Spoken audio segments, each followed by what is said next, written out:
It's the Tamale Day Massacre!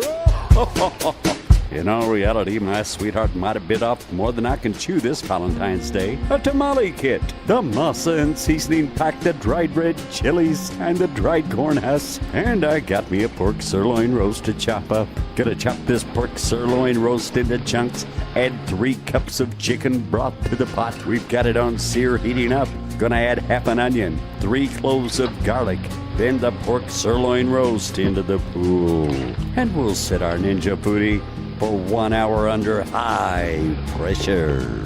Recipe says to take these dried red chilies, remove the stems and the seeds. Wow, look at all the seeds. Look at this mountain of seeds. My hands are on fire. It says to chop up these peppers, and I did. Oh, and look at my poor cutting board. It's gonna have to go under a bleach bath. It's been an hour under pressure, and the pork is tender. We'll remove it from the bowl and reserve it in the fridge. All right, we're gonna take these chopped up peppers and that other half of onion and 3 more cloves of garlic and dump those into the pool. And we've let that concoction simmer for about 30 minutes and they're all tender. All right, we're supposed to reserve 1 cup to mix in with the meat, and another cup will go into the blender with the peppers for a puree. There you go, everything you ever wanted to know about reserving. I wanted to show you that my cutting board came out fine under the bleach. Well, instructions say to take warm to hot water to submerge the dried corn husks. We're in the 100 and mid-20s, and it says to weigh them down with a plate or something to keep them submerged. I've got just the thing for that, the basket and the lid. Yeah, and now we get serious. Empty that pack of masa into a big bowl with 2 teaspoons of baking powder, and it says to add slowly, a little at a time, the meat broth. I hate doing things a little at a time and slowly.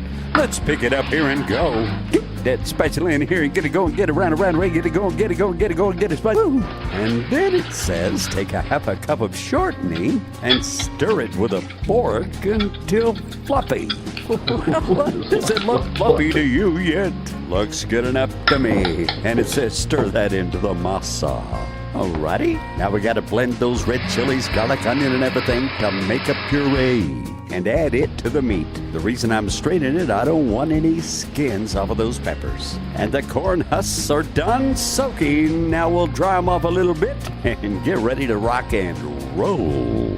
We'll take our masa that we so perfectly blended together and spread it out evenly about 1/4 inch and about 4 inches up the husk. Add our chili sauce pork to the center, and we'll roll one side and bring over the other. Then take the other end, fold it up, and place it in the steamer.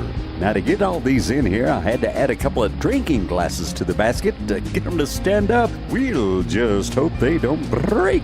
Now we gotta steam these for 2 hours. The foodie will only take 30. I didn't know that. We'll have to do this 4 times. And they're done. We'll let them cool off a bit, then plate them and sauce them. I did add to that chili sauce. It was too thin. I added about 4 ounces of tomato sauce, 1 tablespoon of flour to thicken it a bit, and some fresh lime juice at the end. There it is, my version of tamales. Would I do it again? Hell no. You go ahead. Invite me over. We'll break bread. That's it for the Tamale Day Massacre.